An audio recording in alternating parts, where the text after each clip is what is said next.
Hello, and welcome to the turbulent world of Middle East soccer, or Mideast Soccer podcast. I'm your host, James Dorsey. Please subscribe to my newsletter and or YouTube channel, where you can click the notification button for more updates. Also, allow me to thank all who have demonstrated their appreciation for my column by becoming paid subscribers. This enables me to ensure that it continues to have maximum impact.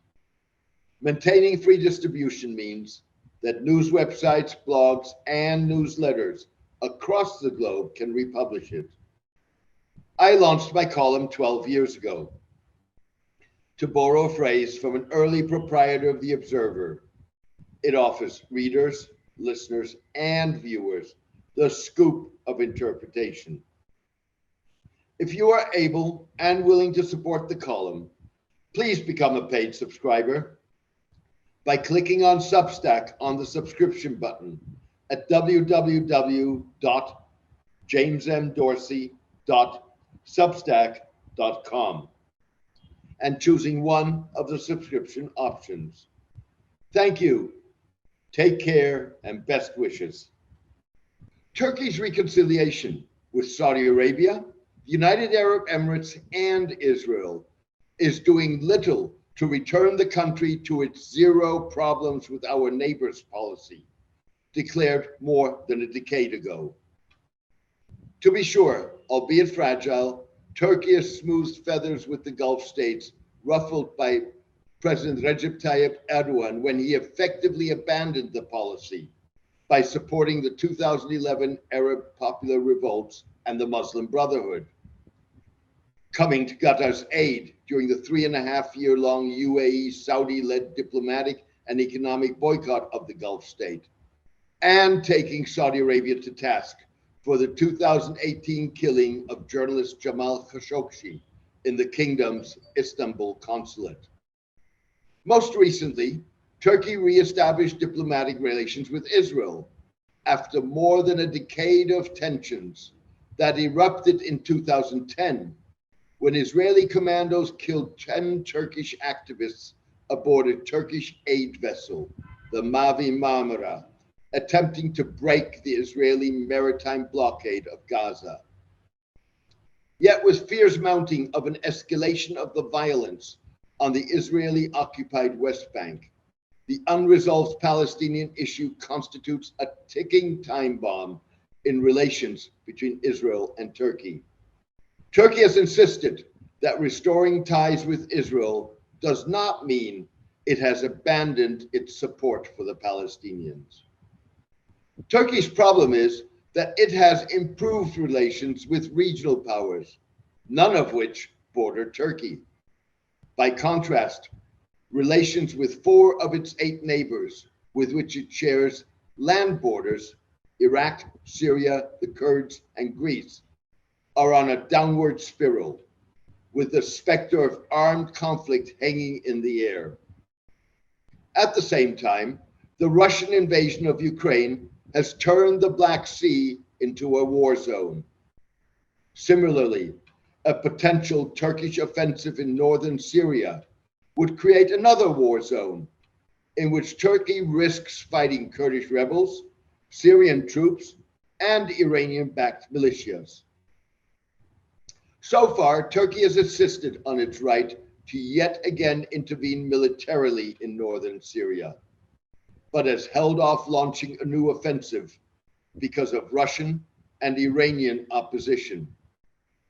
Indeed, Turkey is exploring under Russian auspices a modus vivendi with Syrian President Bashar al-Assad, whose political demise Mr. Erdogan has demanded since the beginning of the Syrian civil war 11 years ago.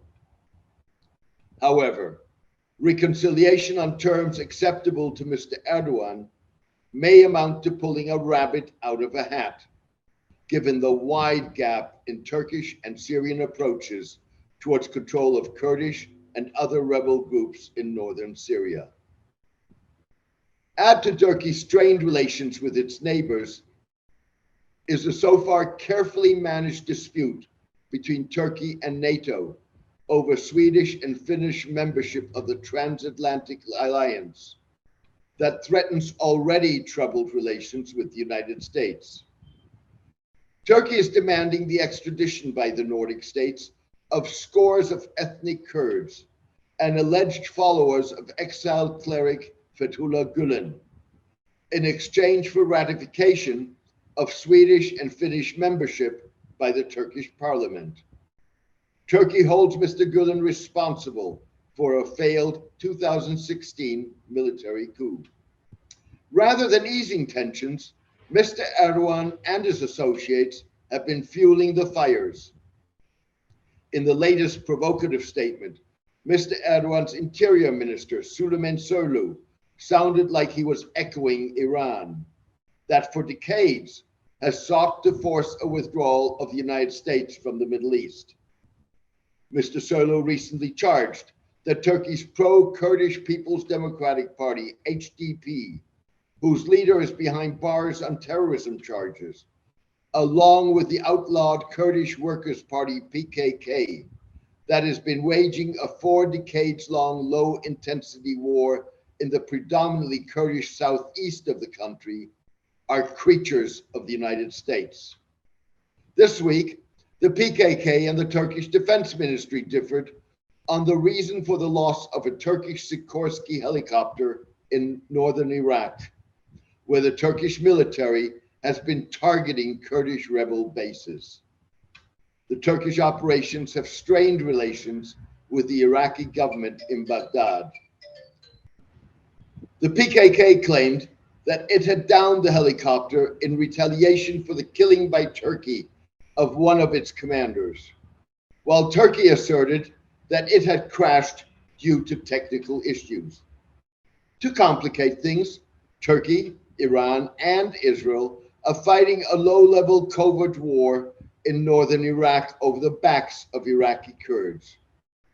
We do not need the United States.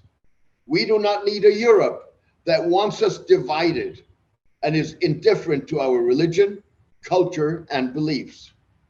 As we dismantle the terrorist organization, you should know that we also want to wipe out the USA from here, Mr. Soylu said, referring to the PKK and its offshoots in Syria, as well as the US military presence in the war-torn country. It was unclear whether Mr. Soylu was referring to the European Union or just Sweden and Finland, which, according to Turkey, are stalling on agreements made on the eve of NATO's acceptance of the Nordic states' membership application.